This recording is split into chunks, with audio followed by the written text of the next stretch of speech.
Hey, Dr. C here with you, and I want to talk about something I've changed my mind about. This is tricky, and I'm quite certain this one will engender some controversy, but I've got to share the best data that there is with you, so here we go. I like organic food. I do prefer it when I've got the choice. There's been data I've seen saying that it may be higher in some nutrients.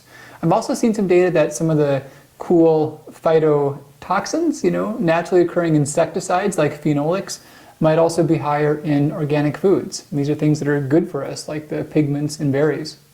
And there's also arguments that organic foods may be better in terms of their environmental impact, and totally on board with that. But many consumers feel that they must consume organic foods to avoid their exposure to pesticides. And none of us want to be exposed to harmful things in foods, of course not. And we want to be aware of what we're taking in and be sure that it's safe. But what I've come to realize is that to tell someone they should eat organic to lower their pesticide load is not really a valid message. And to be even more specific, the idea of the Dirty Dozen and the Clean 15. These are guidelines and lists that I have endorsed in the past. In my books, I've suggested consumers to focus on choosing organic foods for those that fall within that Dirty Dozen list. And I apologize for not digging deeper than I did when I made that suggestion. I think I'd heard that enough, and it seemed to make sense that these things had more pesticides, but I hadn't dug into it deeply myself, and I didn't understand the methodology behind how those lists were framed and how exactly they came about.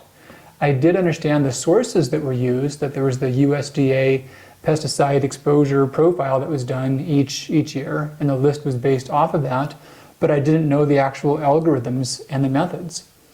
And a few months ago, I stumbled across some data looking at toxicology that made me question those methods. And after looking through it more, I realized that these are messages that I do not endorse. I'll talk about a lot of these things in great detail, but the basic version is that we're at a point to where we can measure things in food at levels that are far below what is significant. You can take an apple pie and you can assay that, and you can find measurable amounts of alcohol. It's from the vanilla extract. And then if you have some vanilla ice cream with it, now that alcohol level is much, much measurably higher. But are you going to get drunk from that? Are you going to get in a car accident from that? Not so much. So we can measure things at levels that are not always at what is significant. But we've got to think about what our real exposure is. How much are we actually getting in our bodies? And how much of that is dangerous? And which chemicals are we talking about? And to assume that organic is different, and that if these foods are the Dirty Dozen, these are the Clean 15, and we choose organic, that we're good, it's just not based in science. So let me just mention a bit more about the Dirty Dozen idea, and then I'll talk a lot more about just pesticides in general, what our exposure looks like and how they may be affecting us. So the Dirty Dozen Clean 15, they take an annual report done by the USDA in which they take about 10,000 different foods and do many samples of them. Altogether, there's about 2 million data points on this report. And the report includes a lot of things that are important, but what the Dirty Dozen focuses on exclusively is the number of pesticide residues. So the quantity is not taken into account, or whether the amounts of pesticides are at a level of danger. It's just the number of residues there. So the other consideration is that in organic produce, there are numbers of pesticides that are not even measured because they're just not part of the reporting process. So it only looks at the number and not about the actual toxicology. And you could have, for example, if a food did come through that had a harmful amount of 2 pesticides and another food had completely harmless amounts of 3 pesticides, well, the 2 pesticide food would be worse than the 3 pesticide food. So imagine you had a drink, you were given a beverage, and one of them had a drop of scotch, a drop of bourbon, and a drop of whiskey, and a drop of, what's this stuff called? Vodka, okay? So it's got a drop of 4 kinds of alcohol in there. Now this other cup is 50% full of Everclear, which is like pretty much pure alcohol. So this has one type of alcohol, this has 4 types. Well, which one's going to cause you problems? That one that's half Everclear, if you got a cup, that could be 4 ounces of that. And that's like 4 alcoholic beverages hitting you instantly. So that could be a big deal. But this one that has 4 drops of different types of alcohol, it would do probably nothing to almost all of us. But that's the algorithm used by the Dirty Dozen system. It takes no bearing on how much you're exposed to it or how bad it is. It's almost exclusively based upon just the number of residues. And again, we can detect things below such an irrelevant limit. You know, the room I'm sitting in right now, I'm sure that if we brought in forensic scientists, they could find DNA samples from the past owners who lived here over a year ago. And they could probably find samples from the guests that were here as well. But that doesn't mean these people are actually here or that someone broke into my house last night. It's just the level of our detection, and that's where it comes down to. So in thinking about what we're exposed to and what's safe and what's not safe, we have to bear in mind the dosages, and we have to think about the toxicology. So we cannot avoid all pesticides in our food without eating no food whatsoever. And even choosing organic, we're not avoiding pesticides. And I'll come back to a point later, plants also make pesticides. So there's ones that are innately present as well. There's a concept in toxicology called the NOEL, the no observable effect limit. And that's one of the ways used to determine whether or not something can be dangerous or not. And the basic idea is that this is done primarily with animals, and they'll look at what is a dose in which first you'll see some kind of a problem emerge. And that might be a change in cognitive function, working through a maze. It could be a change in liver enzymes. It could be a change in glucose regulation. What's the first detectable thing you can see that shows up? And then how low do you go before you can't see anything change anymore? And there are no chemicals that are dangerous at every dosage. And there's also nothing that's harmless at every dosage. You've probably heard that, you could drown in water, of course, but you can also drink enough water to cause yourself to get deathly hyponatremic. So water is not harmless at all dosages, and nothing is toxic at all dosages. So this is pretty wild. So every molecule of water on the planet, I've got some sparkling water here, every molecule of water on the planet has probably passed through every living person and been exposed to every known chemical at some point in time. Now this is barring water that's like trapped in deep samples like in Antarctica that's not moving around, but all the rest of the water that's part of the water system going through streams, rivers, lakes, oceans, water, rain, it's passing through all of us and it's contacting everything. And at some level of detection, you could find samples of almost every chemical in a water supply if you measured at small enough thresholds. So if things were toxic at all dosages, we could just give up right now because we cannot avoid everything. In fact, we can't avoid anything 100%. DDT, which is probably one of the biggest valid reasons we are concerned about pesticides, it was banned in the early 70s, but it's still around, and there's tons of it on organic food as well. Not because it's sprayed, because it's biopersisted. So things are everywhere, and we cannot get to a zero pesticide level. So we have to say which ones are dangerous and which amounts are dangerous and how much are we actually going to ingest. We can't ignore those parts of the discussion. And many things like the Dirty Dozen, they ignore that part of the discussion. They say that if there's some microtrace, and if there's more microtraces, then that's more significant. But it's not. Any more than 4 types of alcohol at a drop are more significant than 1 type of alcohol at a big glassful. So let's think this through. Since the DDT issue, we've done a lot of work into looking at which pesticides persist in the environment. And there's some overlap between which ones stay in the environment and which ones bioaccumulate within hosts, such as people. And it's rather simple for toxicologists to predict, based upon the chemistry, which things persist or not, which things will hang around or not. And there's been a lot of work to avoid those that bioaccumulate. And the relevance is that things that bioaccumulate, each year that they're used, the levels become higher in the crops, but also whatever our daily intake is, it can stay with us and it can become higher from residual amounts not leaving our bodies. Another big consideration is that the term hazard and risk are really often confused. And science will often report about things in terms of hazards, but not so much always differentiate what a hazard and a risk is and how they're different.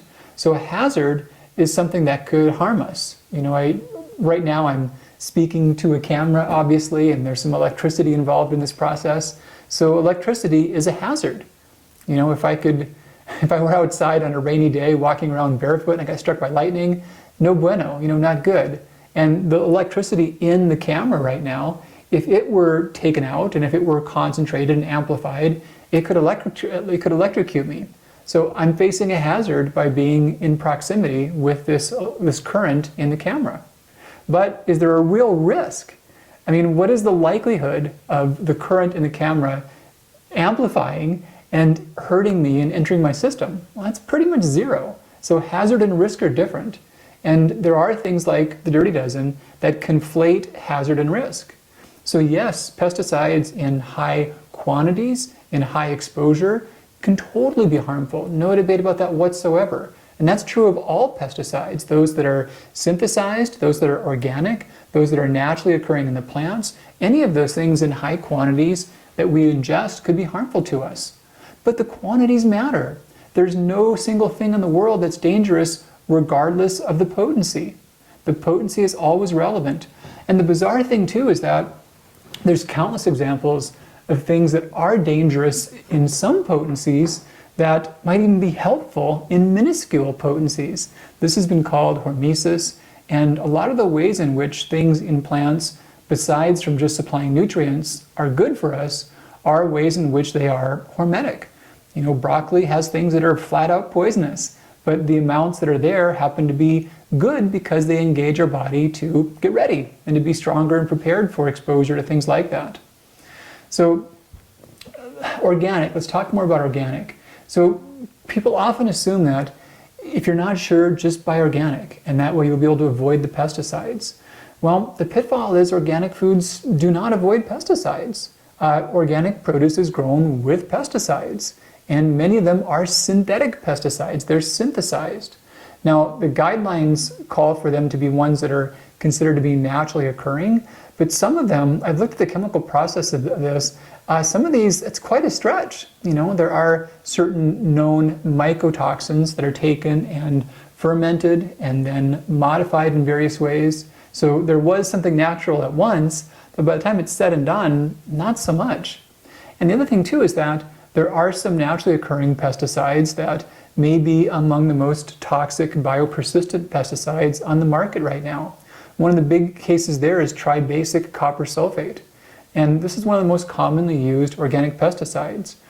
It's been shown to persist in the environment, and it's been shown to be a factor having substantial toxicity for humans, for farmers, for birds.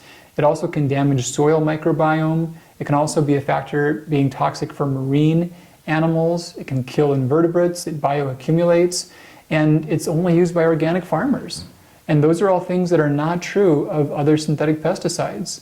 So I don't think it's used in irresponsible ways, but if it were present in higher quantities, it could be a danger. So we can't just say organic good, conventional bad. We've got to say per chemical, how are these things used and how much are we exposed to and what would that exposure likely do? And in terms of finding safety, I mentioned those NOEL thresholds, and those are animal studies, which the weakness is that humans may be different, but the buffering factors put in are often magnitudes of order. So what I mean by that is that NOEL threshold is multiplied by factors of 1,000. So the effect below which nothing happens times 1,000 converted over, that's usually what the safety thresholds are, like 1,000 times below what could possibly do anything likely. And then these things are also converted into units of body weight equivalencies. So take spinach, for example. If you talk about the amount of pesticides in commercial spinach, you can add up the quantities of them. You can do some clever math on how they would work together worse than they would separately. And you could say, how much spinach, how much of your body weight in spinach would you need to eat to have a harmful effect from those? And in most cases, this math ends up being factors of also 100 or 1,000. So imagine consuming 1,000 times your body weight in spinach. So I'm, usually in the low 160s, and 160,000 pounds of spinach. So that's what? That's going to be 8,000 tons of spinach. And an 8-ounce bag of spinach is big. So 8-ounce bag for 8,000 tons, heck, that's a lot of math. That's going to be easier to do 160,000. So that's going to be somewhere in the order of, 320,000. And most of those bags are at like 6 ounces, shoot. So this is going to be like 500,000 bags of spinach. It's ridiculous. These are thresholds that we can't reach. So we can't just take simple rules and say commercial bad, organic good. We want to really think through about the particular compounds we're exposed to. And the other thought that came up a lot to me is just the fact that produce is good for us. The evidence about produce being helpful is incontrovertible. Cancer risk, cardiovascular disease risk, blood pressure, brain aging, visual function, kidney health, diabetes risk, obesity. We could go on for a long time, but there's many, many ways in which produce makes us healthier. I think that no one anywhere in the health world can debate that fact. The people that eat more produce are healthier than those that eat less produce. So of those things I mentioned, those are things in which I pulled together, probably about like 70 studies here when preparing for this. And these were studies that did not differentiate commercial produce from organic produce. So people that ate more produce were healthier in those ways. Probably couldn't get the same list perfectly again from memory, but I'll try. Cardiovascular disease, cancer, diabetes, brain aging, visual health, kidney health, obesity. There was one other that I mentioned before, but total mortality was also relevant. So in those ways, people that ate more produce were healthier than those that ate less produce. Now, if our produce supply, if the pesticides in there were a real danger and a real concern for us, people would not have been healthier in those ways when they ate more produce. There should be some way in which people that eat more produce would be less healthy than those that ate less produce, because these were not studies on organic produce. These were studies on commercial produce. And we can talk back and forth forever on theories about, why this chemical is or is not dangerous at these levels. But end of the day, people that eat commercial produce are healthier than people that do not eat as much commercial produce. So if it's bad, there really should be a dose-related effect that shows up, meaning that more produce consumption means worse health, not better health. But that is exactly not what we see in the data. We see clear data that people that eat produce have better health outcomes. One thorough study was done in Denmark, and their overall exposure is pretty similar to that, to what it is in America. And they looked at the total amount of different pesticides and the total quantity of pesticides and the toxicity of the pesticides and the cumulative toxicity of the pesticides, not just how they work, but how they would work together. And they had a list of, it was a lot of foods and a lot of pesticides. It was probably about 40 some odd pages altogether of, single space stuff.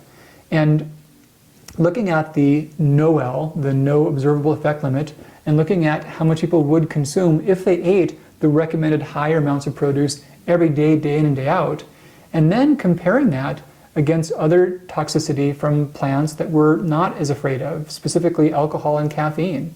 So alcohol and caffeine, if we were starting from scratch and we said, what is the no observable effect limit of these chemicals and what are the harmful effects, there's also a concept called an LD50. What is the lethal dose that would kill half of the animals studied? It's a brutal thing, but this is how they found these sorts of things out. So how much caffeine per body weight would it take to kill 50 out of 100 rats if you gave them pure caffeine?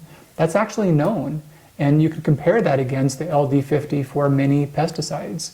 And so if you look at those concepts and look at the total amount, then they considered, well, how much do Danes typically consume? And again, I mentioned how much would they consume of pesticides given a high intake of a lot of produce. Average Danes consume about 3 cups of coffee per day and about 1 glass of wine per day. Now, if you compare the expected toxicity from their total pesticide intake from the expected toxicity of alcohol intake, the equivalency is that a glass of wine, your daily exposure to pesticides on the diet is the equivalency about 1 glass of wine every 7 years. So 365 times 7, it was somewhere around 3,000 some odd times more toxic, the amount of alcohol that we have in wine, than the amount of pesticides we have in our produce. And then coffee, the caffeine in coffee. Again, it's known its toxicity, but the amounts we actually consume are so below that toxic threshold that justifiably we know we're not going to die from it. And the 3 cups of coffee a day aren't going to kill anyone. There are those that might have sleep issues or adrenal health, and there's certainly times in which you're better at cutting it out. But no one's going to die from the caffeine in coffee. But given the way we know that, the way we've analyzed it and known that it's what its toxicity level is, by the same measures, we can look at the toxicity of the pesticides. And when you compare your daily intake of pesticides, the toxicity is equivalency of about a cup of coffee per 3 months. So it's about a 90-fold difference in terms of how much more toxic our daily dose of caffeine is than our daily dose of pesticides would be on a diet that had high amounts of fruits and vegetables. So we've got to think these things through and not just be reactionary. And part of it too is that it's been studied in terms of how the message of the Dirty Dozen, how it impacts consumers' behavior. Do consumers that hear that message, do they end up going out of their way to buy more organic produce and eating more produce? That would probably be fine. There'd probably be only positive health outcomes. But that's not what's happened. Studies have shown that those who hear the Dirty Dozen message, most people end up consuming less produce than they would otherwise. And that does not improve their health. Again, the data is overwhelming that people that consume more produce are healthier than those that consume less produce.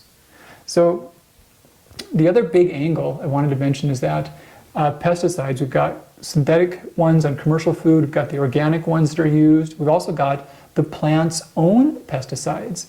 And there was a large study done in which they looked at about 50 different known pesticides that are naturally occurring in plants. By no means all of them, but just some of the ones that are known. And these are ones that have been studied in toxicology analysis. So we know that at some level they can cause cancer, we know that they can be toxic, we know that they have a point at which they're harmless, they've got a no-L level, they've got an LD50, they're also got a carcinogenic threshold, and they've mapped those things out for about 50 different pesticides naturally occurring in common plants. And a lot of these are things that, give them their flavor, or I just had lunch before doing this and had some chili that I made a few days ago, and I like spicy things, and I'm pretty tolerant to spicy things. So capsaicin, that's what makes spicy food spicy, with the exception of a few odds and ends like wasabi, that's different, but most spicy things are different amounts of capsaicin. Well, that's an insecticide, and if you could purify it, no surprise it's harmful, it's dangerous, but it's a naturally occurring plant pesticide. So the study that I'm referring to, they took about 50 known plant pesticides, and they took these plants themselves, and they looked at the average American diet in terms of how much you eat of typical plants and what your food volume is. And then they looked at what the quantity of these known, naturally occurring, known to be toxic pesticides are from the plants, compared to the quantity of pesticides that are added to the plants in commercial growing. And the ratio difference between the two, drum roll, it was pretty wild, but based upon how you want to dice it, it was about 10,000 to 1, meaning that the amount of pesticides the plant makes by itself are about 10,000 times higher than the amount of pesticides you would get from commercial produce. So a big difference that way. And the amounts that are there in the plant foods, I don't want to scare you of those, because it shouldn't scare you. Those things, in the amounts we eat, in the context of a diet, with variety of a lot of different plants, if anything, those are good for us. And that's part of why plants have benefits beyond just their nutrients. A meal that has broccoli and mushrooms, well, you've got a little bit of vitamin K, you've got some vitamin C, you've got some carotenoids, but it's not the same as a Centrum pill. It's not the same thing as just those nutrients. There's so much more. And a lot of the benefits of plants come from these naturally occurring plant pesticides. But the amount of those pesticides in the plants is clearly much higher than the amount of pesticides that we're exposed to by synthetic pesticides that are added in. So what's a consumer to do? Well, if you've been concerned about pesticides affecting your health, please just think this through. People that eat more produce are healthier than those that eat less produce. This is not debatable, and the data behind this is quite robust. I mentioned some big diseases, total mortality. Produce is good for us. Think about that. If the effects of produce were net negative, we wouldn't see that show up. We would see consumers have worse health by eating more produce, not better health. Because we can't even think about the pesticides by themselves. We have to think about them in the context of our diet and in our actual produce. If there was some way that we had a glass full of pesticides and we could choose to ingest that or not, of course we wouldn't. I mean, no reason to whatsoever. But the actual quantities that we get in the context of our diet has a net positive effect. People that eat produce are healthier than those that do not. If you like organic, like I do, in terms of flavor or supporting other farmers, or also about perhaps higher in some level of nutrients, go for it when you can. There are many times I shop in grocery stores that don't exclusively have organic produce. When I can, I'll hit some farmers markets. I love them, but don't be afraid of commercial produce. Be more afraid of avoiding produce. You know, if you're out and about, you're traveling, if you can access produce as a snack or for a meal, you're better for doing so, even if it isn't organic. So the health outcomes are completely clear. Don't be frightened of commercial produce. Choose organic if you like it, like I do, when you can, when it's reasonable, but don't avoid produce for the reason of pesticides. Do wash your food. This is crazy, but washing your food in soap or other cleansers is not recommended, because these are things that have not been tested to see if they're safe for human ingestion. And you do get residues from those. So don't use soap, don't use weird cleansers. Just wash them off well with cold water, and be aware about food safety, proper food handling and utensils and raw meat and all that kind of stuff. And also be aware of just shelf life of your produce and which types should go in the fridge, which ones should not. And enjoy it, have plenty of it. Go out of your way to include it with each of your meals. And think about categories. Always get some greens, always do some allium things like the onions and garlic and shallots. Those are so great. Scallions. Always do some cruciferous vegetables. Even if you got thyroid problems, goitrogens are not a concern, thankfully. So broccoli, cabbage, Brussels sprouts, kale, all those things are great. Do some Apiaceae vegetables too. Carrots, parsnips, parsley. Berries are wonderful foods. Always work berries into the diet. Mushrooms, beans and legumes. Some studies have shown that in terms of reduction of total mortality, beans might be 4 times more powerful than other vegetables. Beans are vegetables and they're real good ones. So include these things in your diet, have lots of them, but don't be frightened of the pesticides. And please don't follow the dirty dozen list. Please don't pay attention to that and make your food choices on commercial organic based upon the dirty dozen. It does not take into account the science behind known toxicology, and organic foods are not lower in pesticides. They're not free in pesticides. Organic foods are safe. Commercial foods are safe as far as pesticides are concerned. So we've got a good food supply, and let's make use of it. Dr. C here with you. Thank you for hearing me out, but this is a super important topic, and I wanted to go a little deeper in that just to give you all some more context. Take great care. Bye-bye.